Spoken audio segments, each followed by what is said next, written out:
dolor, pero ya casi no lo vemos. Personas sufren en las calles, animales son maltratados, injusticias ocurren todos los días y muchas veces solo seguimos de largo.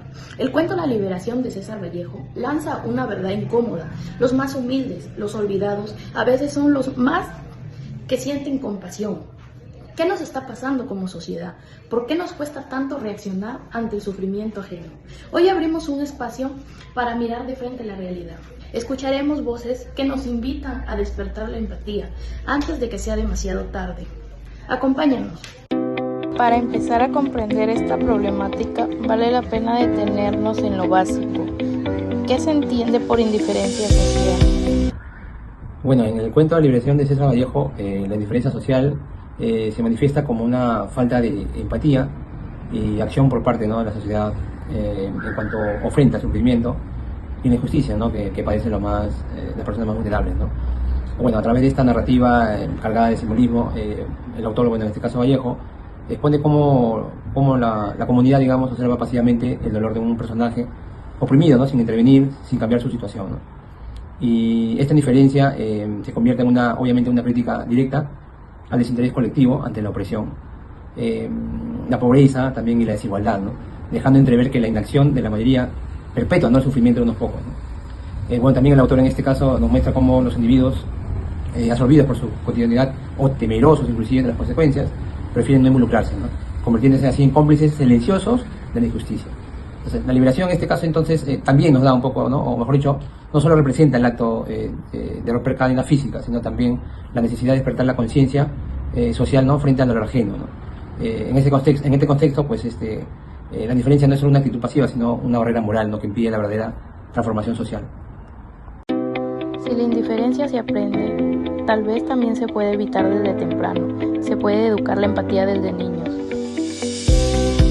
Hola, ¿qué tal? Mi nombre es Anderson, profesor de una zona rural de Cartagena. Primero definimos a la empatía como la intención de entender y comprender los sentimientos de la otra persona. Y bueno, César Vallejo no fue muy conocido por sus escritos dirigidos a los niños específicamente, pero sí vivió problemas de injusticias sociales que lo plasmó en sus obras como Trilce, Los Heraldos Negros. En Tuxteno, por ejemplo, también es una novela que trata sobre la explotación de trabajadores indígenas realizadas por una empresa minera estadounidense en complicidad con el gobierno peruano. Podemos definir a Vallejo como un espejo del sufrimiento humano. Y para dar respuesta a tu pregunta, sí se puede educar la empatía desde la infancia. Otro claro ejemplo también es en Paco Yunque, que prácticamente es un cuento que narra sobre la historia de un niño pobre en condición económica que enfrenta el abuso de otro niño, hijo del patrón de su padre, dentro de su colegio.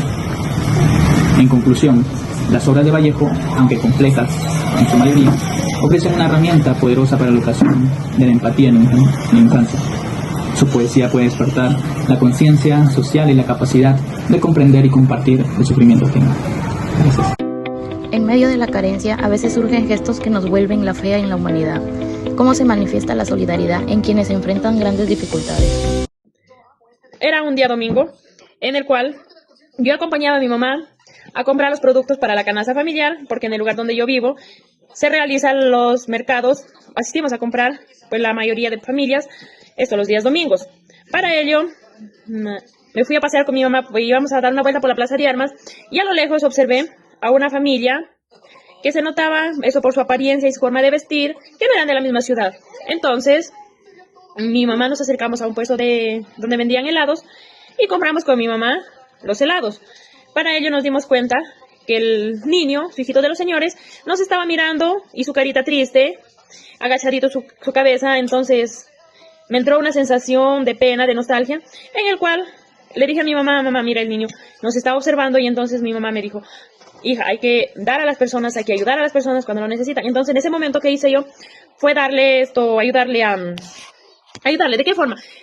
Mi papá me había dado mi propina, me recuerdo, y entonces fue ahí cuando esa propina que mi papá me dio para mí, entonces agarré y fui y le entregué al niño, le di para que el niño pueda comprar lo que yo estaba comiendo en ese momento, y en ese momento era comiendo un helado. Y entonces el niño, muy atento, muy cariñoso, me recibió y los padres me agradecieron muchísimo, muchísimo, y creo que hacer un gesto de bondad con alguien que realmente lo necesita es algo gratificante para ti como persona, te sientes satisfecho porque hiciste algo bueno por alguien y en el momento indicado, y Dios nos recompensa. No será la misma persona, no será lo que tú diste quizás en otro momento, pero te sentiste esa gran satisfacción que lo hiciste y lo hiciste de corazón.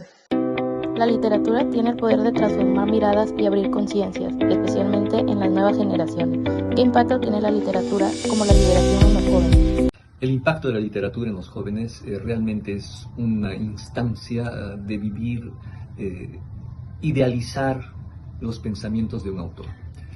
Cada vez que un joven toma un libro, entra en un mundo del sueño, se identifica con los personajes, asume una postura en la lectura y por tanto produce un impacto muy positivo en los jóvenes. Leer, interpretar, adecuar es parte de la lectura. Y hacer de esto se traduce no solamente en algo diario de la persona, porque puede aplicar estos pensamientos. En definitiva, la literatura entonces tiene un impacto en la manera de vivir y pensar del estudiante. El detalle es de que se está perdiendo el hábito de la lectura y todos los jóvenes hoy en día, por mucho que tienen la tecnología a la mano, no es lo mismo de un impacto que sea digital a tener un libro en la mano. De todas maneras, el contacto físico del papel con el lector proporciona esa idealización y esa vivencia del libro en el contexto en que se desarrolla. En conclusión, si bien es cierto el alcance de la literatura es necesaria para que un joven pueda aplicar estas vivencias de los libros en su vida, es importante también ver de que una obligación personal poder satisfacer y llenar los vacíos de la cabecita para que los niños y los jóvenes puedan nuevamente leer y ser unas personas predispuestas a seguir creciendo en la parte intelectual. Hemos recorrido juntos un camino de miradas y voces que nos invitan a no ser indiferentes. La indiferencia social no es una condición inevitable, sino un desafío que podemos enfrentar si despertamos la empatía y la solidaridad en cada uno de nosotros. Como nos mostró la liberación de César Vallejo, la verdadera libertad está en abrir el corazón del sufrimiento ajeno. Esperemos que estas palabras y testimonios sirvan para que cada persona que escuche esta entrevista pueda mirar con más humanidad a su alrededor y actuar. Gracias por acompañarnos en esta reflexión. La liberación empieza en cada uno.